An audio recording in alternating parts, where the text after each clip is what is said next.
Good morning, good afternoon, welcome. I'm Damon Wilson, Executive Vice President of the Atlantic Council.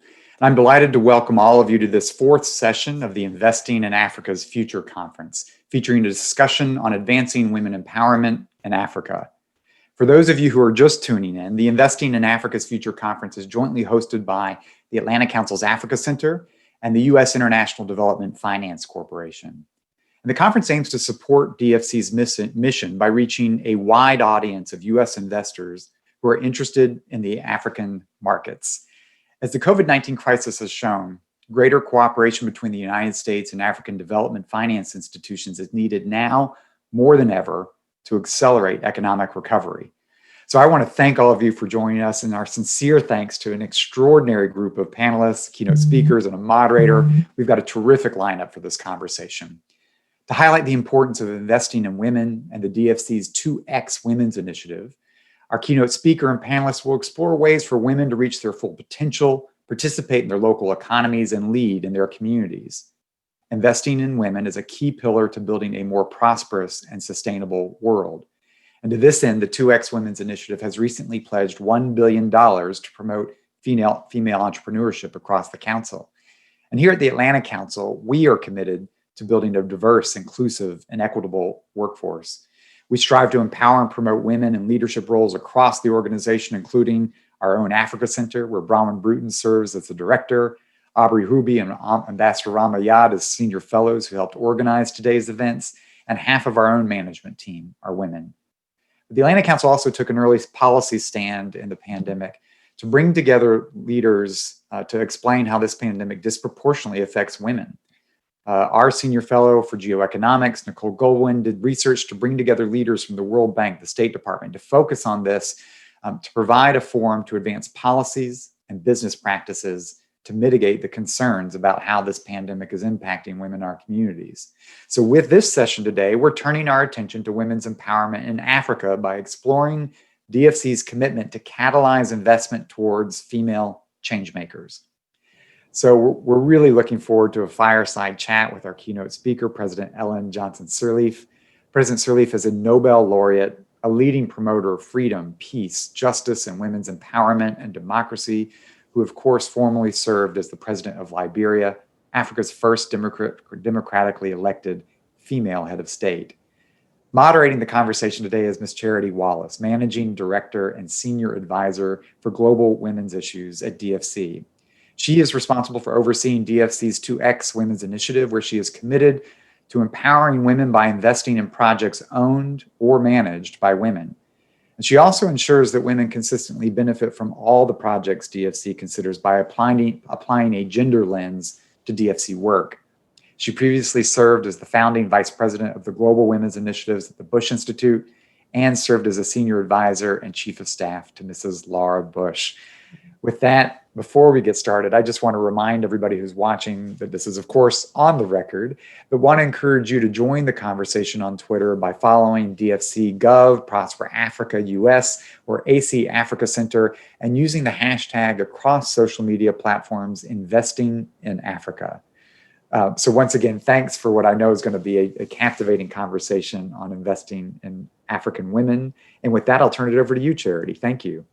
Thank you so much, Damon. We're just so thrilled to be here and to be partnering with the Atlantic Council and the DFC on this incredible conference, Investing in the Future of Africa.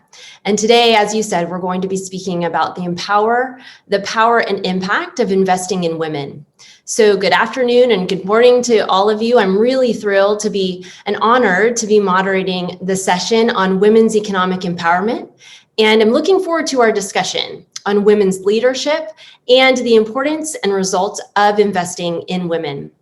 Women's economic empowerment is a human right and a human development concern, as well as a contributor to equitable growth and sustainable development. Data confirms that when we invest in women, we improve the outcomes of families, we strengthen communities, and create more prosperous countries. This is the reason that supporting women's economic empowerment is one of the DFC's core strategic missions. In March of 2018, The 2X Women's Initiative was launched with a commitment to mobilize $1 billion in 5 years towards gender-smart investments, women-owned, women-led, women-supporting, and products and services that disproportionately impact women. DFC brought intentionality around investing in women's economic empowerment and was able to surpass the goal within the first year. And we've mobilized over $3 billion towards gender-smart investments. We brought that same intentionality to the continent of Africa. In April of 2019, advisor to the president, Ivanka Trump, joined OPIC, now DFC, to launch our 2X Africa initiative, which is a commitment to mobilize $1 billion in investments to support women's economic empowerment. To date, the DFC has closed over 100 2X transactions, with more than 50 of which are transactions that support women in Africa. Africa is home to some of the world's fastest growing economies, and there are more female entrepreneurs on the continent than anywhere else in the world. With the large labor force participation of African women scores higher than other regions around the world. But most women work in low-paid jobs in formal sectors with little hope for advancement. Not surprisingly, research shows that if women participate more equally in the economy, global GDP could increase by 26% between $12 and $28 trillion by 2025. Further, the McKinsey Institute forecasted a GDP growth opportunity of $316 billion, or 10%, if the gender gap is bridged in Africa. Yet despite recognition of the opportunity that women represent on virtually every global measure, women are more economically excluded than men. We know when companies with representation of women in executive roles perform significantly better than companies without female leadership. But women continue to face obstacles to paths of senior leadership. In addition, women's leadership at the highest levels in government, for example, has a significant impact on outcomes for individuals, communities, and nations. And with that in mind, today, I'm honored to speak with an exceptional leader, President Ellen Johnson Sirleaf. Internationally known as Africa's Iron Lady, President Ellen Johnson Sirleaf is a leading promoter of peace, justice, and democratic rule. She grew up in Liberian capital of Monrovia, where she married and had 4 sons. President Ellen Johnson Sirleaf moved to the United States, where she earned an accounting degree from Madison College of Business and a master's degree in public administration from Harvard's Kennedy School of Government. In her efforts to bring justice to her people in Liberia, she spent more than a year in jail and had her life threatened by former President Charles Taylor. She campaigned relentlessly for Taylor's removal from office and played an active and supportive role in the transitional government of Liberia as the country prepared for elections in October of 2005. In November of 2005, President Ellen Johnson Sirleaf was elected the president of Liberia and became the first woman to lead an African nation. In October of 2007, she was awarded the Presidential Medal of Freedom, which is the United States' highest civil award, for her personal courage and unwavering commitment to expanding freedom and improving the lives of the people in Liberia and across Africa. She was also awarded the Nobel Peace Prize in 2011 for her nonviolent struggle for the safety of women and for women's rights to full participation in peace-building work. We're also proud that she serves on the DFC's newly formed Development Advisory Council and provides her insights and expertise to our work at the DFC. So, Madam President, thank you so much for joining us today at the Investing in Africa's Future Conference and lending your wisdom to our discussion on women's economic empowerment and leadership. So I just wanted to start our fireside chat with you today and ask a few questions. So to start, women face systemic obstacles in achieving economic and leadership opportunities. And as the first female president on the continent of Africa, what were the most effective levers that you found and used to empower women? And why is female leadership important in government, business, and communities? Well, You know, in order to motivate women as a first step in their empowerment, one has to set the example and to be very clear in your vision, your agenda, your commitment. And so that's where I started. And for a country that had 2 decades of war, that example was so important to them. But then we also had to break the stereotype. And so appointments in executive positions, we departed from the traditional and made sure we had women in those places like Ministry of Justice, the Ministry of Foreign Affairs, the Ministry of Commerce, Ministry of Finance.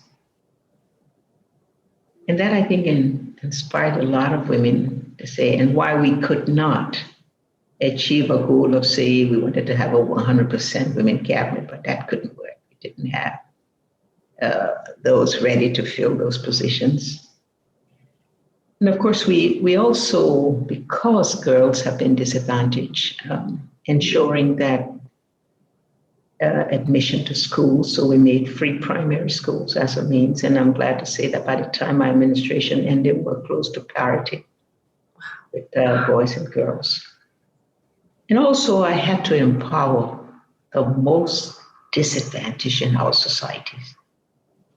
Those are the rural women and the women in the informal sector, the ones that do the farming and the marketing.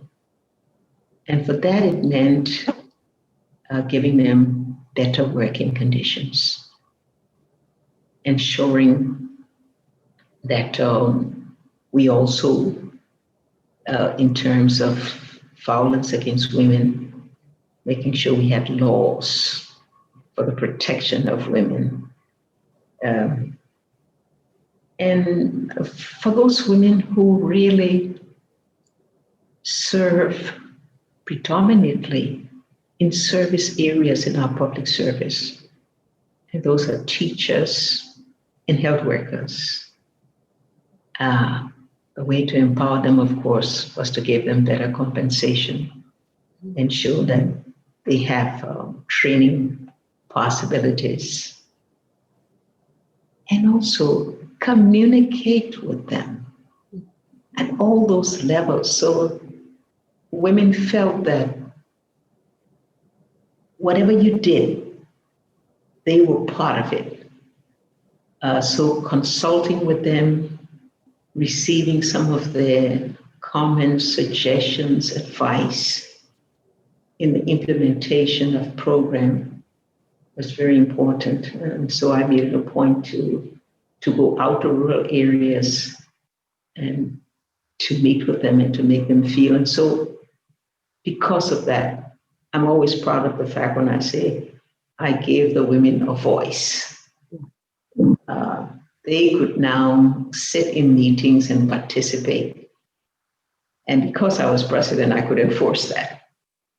And it took a bit of time, but the men accepted it. And today, I think that's part of the tradition that we have women toe and toe in discussing matters relating to their lives, in discussing programs for their own benefit in their communities. And how has that changed? How does that change circumstances on the ground? The dynamics between spouses and just it would be interesting to hear your thoughts on that as well. Just how does empowering women change the circumstances for their families as well as the community? Well, I think women became stronger. Yes, we still live in a male-dominated world. And women accept certain parental responsibility, like taking care of children and taking care of the home. But the interesting part is that women could do those And for those who are professional or those who are working women, they were able to carry those burdens too. I don't think you can say that men shared in those activities in our society. We probably haven't reached that level. But there was much more of a relationship because women, after all, women are equal in competences, in courage, in commitment, particularly professional women. And so you would find that they would represent a partnership for many of the homes where these were young people who have acquired a high level of education. They could work as partnership to achieve their goals or to carry out their official functions. Mm-hmm. If one wanted to talk about how important was it for women to be able to play a meaningful role in society, I think we'd start with equity. Mm-hmm. 50% of the world's population are women. And over time, they've not been accepted as equal in every way, which they are for the most part. You look at some of the statistics where in the corporate sector, if I'm correct, not more than 7% are CEOs in places like that.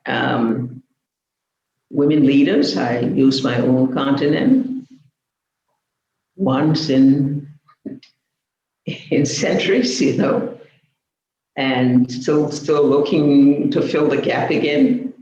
Mm-hmm.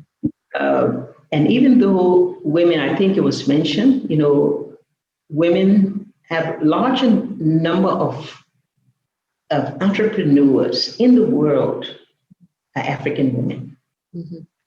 Some 27%.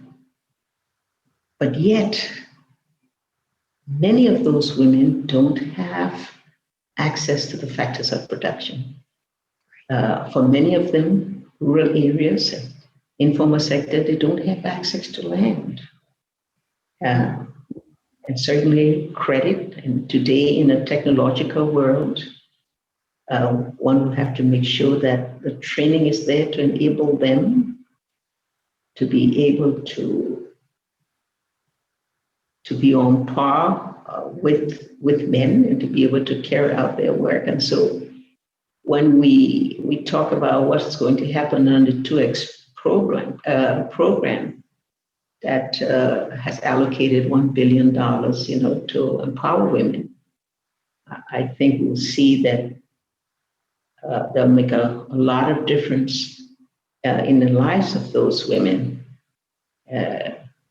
Women have shown COVID-19 and the response to it, I think, is very clear from the record that it was women leading the countries that had the more effective and timely response. And in our own case, when we had to battle a virus, we found that those who were able to be effective were women. That's right. Community health workers, the first responders. Yet, no matter what we do, for women to reach the pinnacle is so difficult. It's like you get to a certain level and then there's a blockade and you can't move anymore. Because those who make promotions, those who establish leadership positions are men. And men still have more comfortable promoting themselves. And even though there have been breakthroughs, let's recognize all the progress that has been made, no doubt, in parliaments, in executive positions, in civil society. Women certainly have broken through, but we still have those lingering stereotypes that we just have to continue to battle. We have to continue to empower them even more. Women in political parties, they can break through to head those parties so they can bring in more women into the leadership and thereby formulate policies that are going to take account of women's needs and the promotion of women through laws. In case, if it's the Constitution, we need to see more in equity for women, affirmative action programs. There have been lots of comments about, because it could lead to women should engage in more competition. Women do engage in competition. They're competitive, just like men. However, they've been neglected and marginalized over time. So an affirmative action program like quotas have been used very effectively in countries like in the Scandinavian countries, where today everyone is a person, equal to each other with equal opportunities to pursue their goals. And I think that's what we'd like to see to ensure that women can be empowered. And I think the McKinley study has shown very conclusively that if women are given equal roles, the global GDP would increase by so much. And if we reduce that to a national basis, I think we can say that Right. countries' economic growth, countries' overall development, sustainable development would be greatly enhanced. That's if right. women were given a rightful role and an equal opportunity in all aspects of society. That's right. And we're thinking about leadership. We think of role models and those who need to go before us. And you have certainly been that. You are the first female president on the continent of Africa, and there have been others who have come behind you. And we need women in each of the levels of leadership, to your point, to make policies. And it's not just a moral and just opportunity to invest in women, but there's an economic reason why we should do so. And we are so grateful for your insight, your wisdom, for sharing this time with us today. Thank you so much for joining us and really launching what we're going to be now talking about with our Women's Economic Empowerment panel. So thank you so much, Madam President, for joining us today and lending your wisdom. It's been a pleasure to share some thoughts. Thank you. And now I have the privilege and pleasure to moderate our panel with exceptional women leaders from different sectors and industries who are forging the way to promote women's economic empowerment in Africa. So I'm pleased to introduce our panelists. There are 4 that are joining me for our conversation. Ambassador Lana Marks serves as the U.S. Ambassador to the Republic of South Africa. Prior to her appointment, she was the CEO of Lana Marks Fashion Brand, an international brand that was founded in 1987. She's had a distinguished career as an entrepreneur, businesswoman, and philanthropic champion. We also are welcoming Funke Opeke, who is the founder and CEO of Main One, West Africa's leading communication service and network solutions provider that built West Africa's first privately owned, open access, 7,000 kilometer undersea high capability cable submarine, a $240 million project that was completed in time and on budget in 2010. Main One was also built West Africa's largest Tier 3 data center. Ms. Opeke is a telecommunications executive with extensive experience in Africa and the United States. We're also joined by Thelma Ekior, who has over 20 years experience working in the development sector as an impact investor, donor, philanthropic advisor, and social entrepreneur. She has experience in working in 22 African countries and is the managing partner of SME NG, which is Nigeria's impact investment platform, which has set up 2 impact funds for women entrepreneurs. And finally, Victoria Chingundu serves as the managing director of Akola Uganda and is the vice president of operations for the group. Akola is a globally inspired luxury jewelry brand and social enterprise, as well as a DFC investee and client. that employs nearly 200 women in extreme poverty in Uganda. Prior to joining Akola, Victoria built a career in strategic and financial management for over 20 years at Unilever, and her experience spans the globe and various aspects of business. So as we begin our panel discussion, I'm going to start with a question for Ambassador Marks. So you're a strong supporter of the Women's Global Development and Prosperity Initiative, WGDP, which is the U.S. whole of government approach to promoting women's economic empowerment. And you've also been instrumental in the launch of the U.S. State Department's Academy for Women Entrepreneurs program. Please describe how the program is empowering women entrepreneurs in South Africa, and also what you see as the immense opportunities for women's economic empowerment in South Africa. I know that there's 50% in the cabinet are women, and there's strong leadership in the presidency. So we'd just love to hear from you. So Ambassador Marks, eager to hear from you. Thank you very much indeed. As you mentioned, 50% of the cabinet are women. President Ramaphosa is so positive to women and to women's programs in South Africa, and there's never been a more positive time than now for women's opportunities and leadership. Also, the fact that I've been put into this position by the current administration as a person who's come to the United States as an immigrant, lived the American dream, and now has an opportunity to give back to the country of my birth. And I am so passionate about women's leadership. You mentioned these two programs. First of all, the initiative led by Ivanka Trump, where she seeks to reach 50 million women in the developing world by 2025 via US government activities, public-private sector, and funding. And at the moment, already 12 million women have been reached. And I think this is an extraordinary program which is available within South Africa, together with DFC, with the 2X program of DFC. In terms of the Academy of Women Entrepreneurs, through the Dream Builders online platform, the Arizona State University Thunderbird School of Management, we have just graduated the 100 first students of this program. We're very proud of these women. We did the graduation a few days ago, and already the program is now increased to 125 women. It was launched by our embassy in 2019, and it is a White House-led initiative as well. There are tremendous opportunities for women in South Africa at this time, and two factors. Number one is mentorship. Any successful woman need to mentor young women coming up. And number two is persistence and resilience.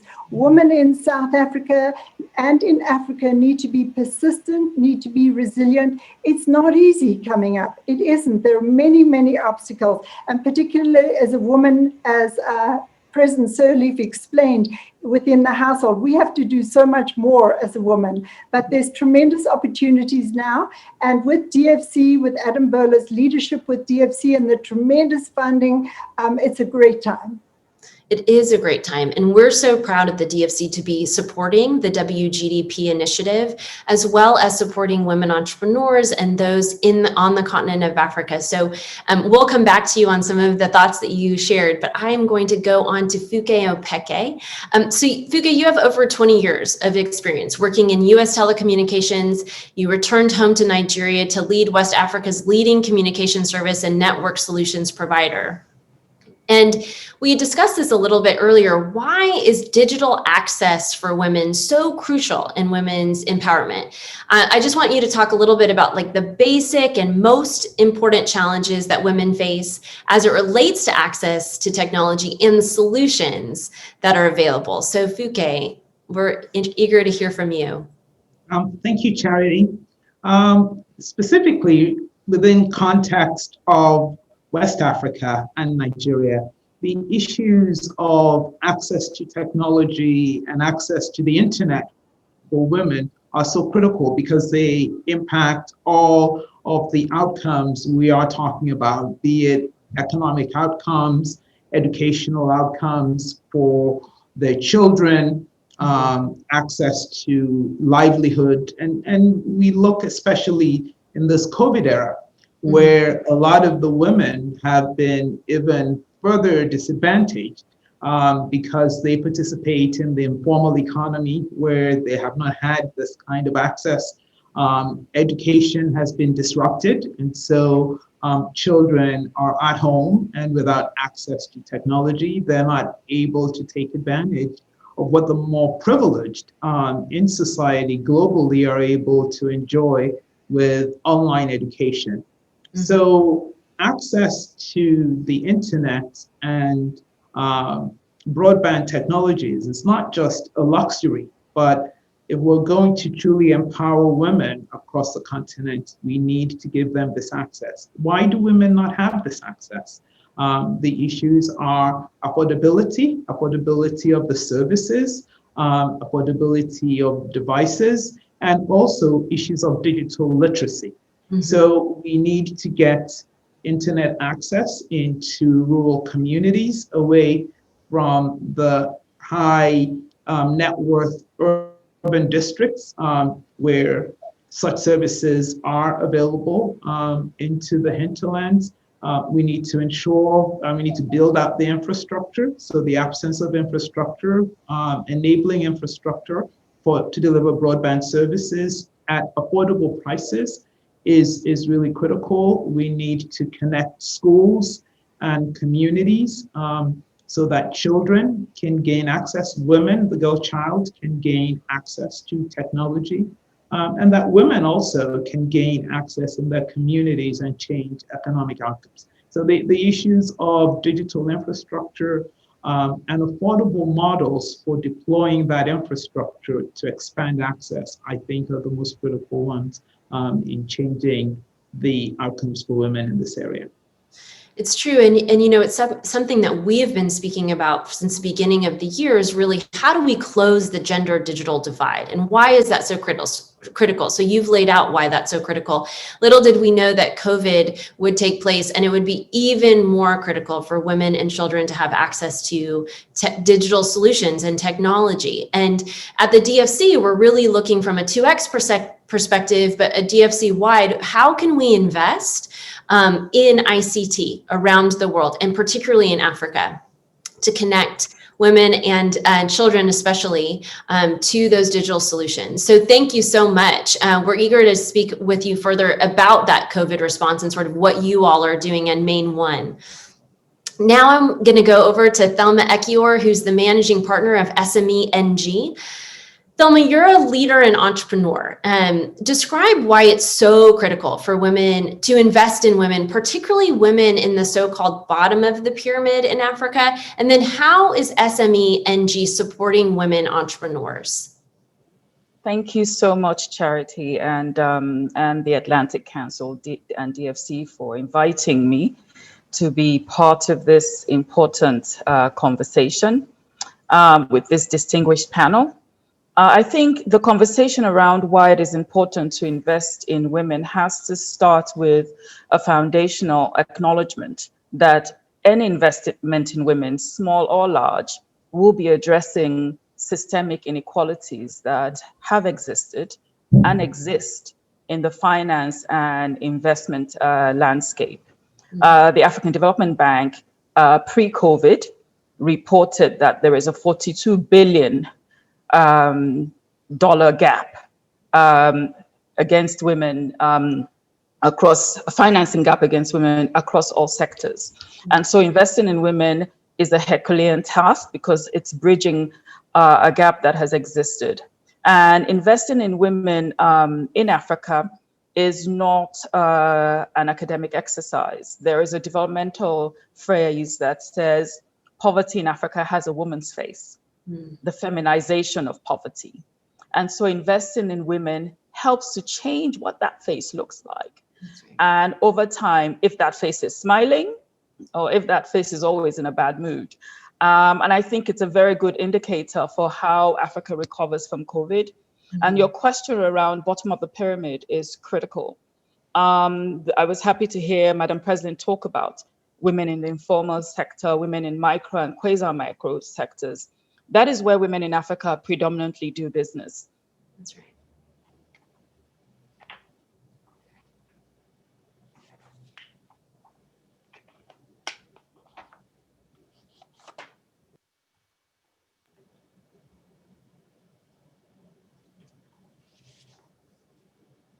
services in quantities that are affordable for the poor that they serve. And very critically, there's a misconception that the poor cannot afford goods and services. And that has been debunked by the existence of 180 million mobile phone users in Nigeria. And the fact that every rural community that I visited in Nigeria is trying to access electricity on their own by having generators. So it goes to say that investment in women that operates at that level is extremely important. Investment helps them to become part of value chains that have historically discriminated against women, and over the long term, elevate those women's businesses. Lastly, I think there is a causal link between investing in women and women's agency, women's voice, and women's choice. Entrepreneurship is empowering. And so when women are able to have their own resources, they make better decisions for their bodies, for their lives, and for their children. And then they can start to talk about whether they want to take up leadership positions. Because when you've seen a woman head a company and head it well, or head a business and head it well, it's not a far leap to see her as a governor or a president. And so that link, I'm happy that this panel is making that causal link between leadership and investing in women. Thank you. Yeah, thank you. And to your point, women reinvest 90% of their incomes back into their families and communities, which creates that stability. And which is one of the reasons why it's so important to invest in women. It has this really amazing ripple effect that takes place and multiplier effect that takes place. And Victoria, I actually want to turn to you because you are working with some of the poorest women in Uganda. So ACOLA's mission is to empower women to transform their lives and their communities. It takes a holistic approach. It has 3 metrics of dignified employment, transformed families, and economic independence. So will you just briefly describe the programs that ACOLA offers for training employees in leadership and financial literacy? Just to Thelma's point, those are so critical for women. And also how ACOLA gives women the skills that lift up their entire family out of poverty. So Victoria, over to you. Yeah, thank you so much. At ACOLA, the women that we employ have not had a chance to have an education. They're in the informal sector, they are from the rural setting, and under ordinary circumstances, they wouldn't have had a chance to be employed. So we take these women, we've taught them how to make jewelry, and we are teaching them to develop their skills and competences and be able to take that back to support their families and communities. Some of the things that we see the women able to do, we see resilient women who come into work, who are excited to make a living, and as a result, are able to change their families, being able to educate, their children. At ACOLA, our average women children in school has risen significantly because they're able to have, a job. And so in addition to teaching them skills to make jewelry, we are able to address the holistic well-being, the employable skills. How do you show up at work? How do you create, how do you become accountable and responsible? And obviously, having not gone through school at all, there are many things that the women will have missed out in life. But we try to bring those live through our programs, through our training, leadership training, and, overall holistic development. It's so great. And, we were talking about the COVID response. So I'm going to turn to COVID. We only have a few minutes left, so everyone can be very brief about this. But as we talk about building back better, we know that we have to invest in women. I mean, the COVID pandemic has disproportionately impacted women.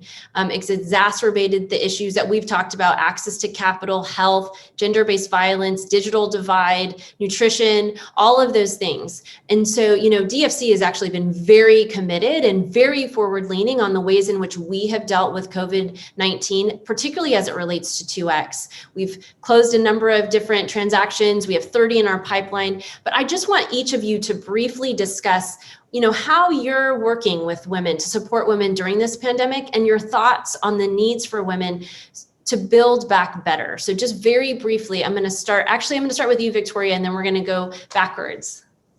Yeah, so being in production, being in manufacturing, it was very challenging, going into the COVID situation, because under normal circumstances, the women come into the factory, they come into the studio, and they make the jewelry in the studio. These are almost, nearly 200 women, and we had to find ways to keep them employed, because without the employment, without the salary, they would not be able to care for their families. So we thought through very quickly, changing our supply chain. We used bodas, those are just motorbikes, to deliver materials to the women during the shelter in place. And they were then able to make the jewelry from their homes. And then we collected these, and of course, very difficult to make sure that, you're meeting the quality that you expect. So very challenging, but possible. So we were then able to change the supply chain, difficult environments that the women were working in, because, with most of the population, their partners are at home, they're out of work, their families are out of work. So they had to really support extra families. And so we created social support, calling the women and helping them to go through this pandemic. We have actually seen brilliant jewelry coming out of that, because when the women then spoke to us on how they felt during the pandemic, they had words like they were stronger. So they talked about strength, they talked about hope, they talked about being brave. And out of that, we've created a line of jewelry that symbolizes strength. So we've got things like the strength pendant that's coming out of the fact that women had to go through this very difficult time, and are so grateful to both DFC and Akola for availing that opportunity in that very trying time. It's incredible. It's so great. It's just neat to think about the next jewelry line is going to be something of hope and strength that's coming out of COVID. Thelma, just very quickly, I know that you are working with entrepreneurs during this time. Describe that very quickly. Thank you. So when COVID happened, we knew it couldn't be business as usual and investing as usual. And so we carried out a national survey in Nigeria in partnership with the Federal Ministry for Women's Affairs, so that we didn't guess at how COVID was impacting women, but we had empirical evidence. And what it showed was that aside from the fact that there was universal the entire country was affected by COVID, women in particular would find it harder to recover. And so rather than be everything to everyone, we decided to focus on the women in our accelerator. We have our own accelerator called She Works Here with 200 women that are investment ready. And we designed a facility for them that would essentially help them keep the lights on, be able to retain their staff, not close down their factories, be able to adapt from one type of business to the other, because some sectors are still closed down or not fully operational in Nigeria. And some of these sectors are sectors where women predominantly operate.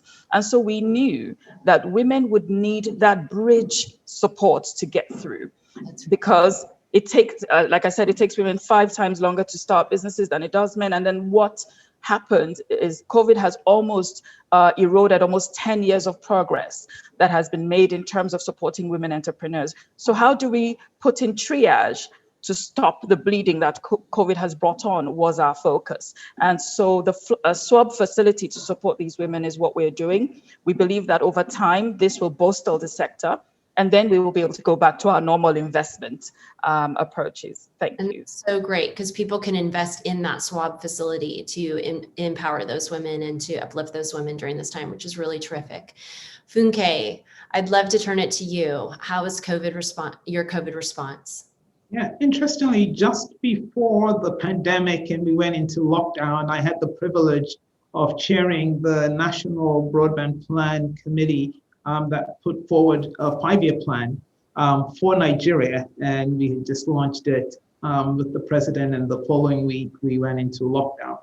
I think what happened then was the pandemic and the impact of the lockdown just really heightened the need for a lot of the targets and the objectives that we had set. What we've spent quite a lot of time and effort doing during the pandemic is then engaging government officials on the implementation of some of the targets set in there. For example, historically, some of the things we've seen are difficulty in accessing way leaves to deploy infrastructure, both across federal assets, which government has now made those available at no cost through the end of 2022, to getting state governments to grant special access for the deployment of infrastructure. Deploying that infrastructure, making it available on a shared basis will ensure that private companies can extend services into rural areas and make those services more affordable. So I think that's probably the key driver. And it requires sustained effort and investment to make that infrastructure available in the continent, across the continent. We've extended services recently to places, landlocked countries like Burkina Faso, trying to extend services into Niger from northern Nigeria, so that these communities also have improved access to technology. That's so great. And those are the types of investments that the DFC and other DFIs and the private sector are investing in. We're leaning in towards those types of investments during COVID to ensure that there is connectivity and that we are able to build back better after this. Last word with Ambassador Marks. Just would love to hear your thoughts on this as well. Yes. In South Africa, women have been disproportionately affected, and particularly in the service industries, which are mostly staffed by women, particularly starting off with the lockdown in South Africa. Businesses have closed, consumer spending has been reduced, and it's tremendously increased the burden on women. My mission as U.S. Ambassador to South Africa is to leverage the DFC with opportunities to women in Africa and South Africa going forward. And from my perspective, women's rights are human rights. And only when we achieve equality for all post-COVID will we be able to muster the true strength of the global economy. Well said. That's a perfect way to end our conversation today. I just want to thank each of the panelists for this really interesting and inspiring panel. All of the work that you're doing is crucial, from the macro level to the micro level. And the DFC is really proud to be supporting women through the 2X Women's Initiative, and specifically in Africa through our 2X Africa Initiative. We're proud to partner with companies like Acola and beyond, and we're eager to find additional ways to partner, to invest, to bring private sector along, and to build back better through our investments in women's economic empowerment. So thank you all for joining this conversation today. We hope that you can make the next session, which will begin at 12:15 p.m. Eastern Time, and will feature a discussion on the DFC's new development strategy. The panel is featuring Senator Chris Coons, Dr. Vera Songwe, and USAID's John Barsa. So if you're watching on the event page, click the bottom below to proceed to the next panel, or if you're watching from YouTube, the link in the next session can be found in the description. Thank you again for joining us, and thanks for all of you who are working to empower women across the world. We know that that's the best way for a return on investment, as well as to improve the lives of families, strengthen communities, and have more prosperous countries. So thanks so much. Enjoy your day.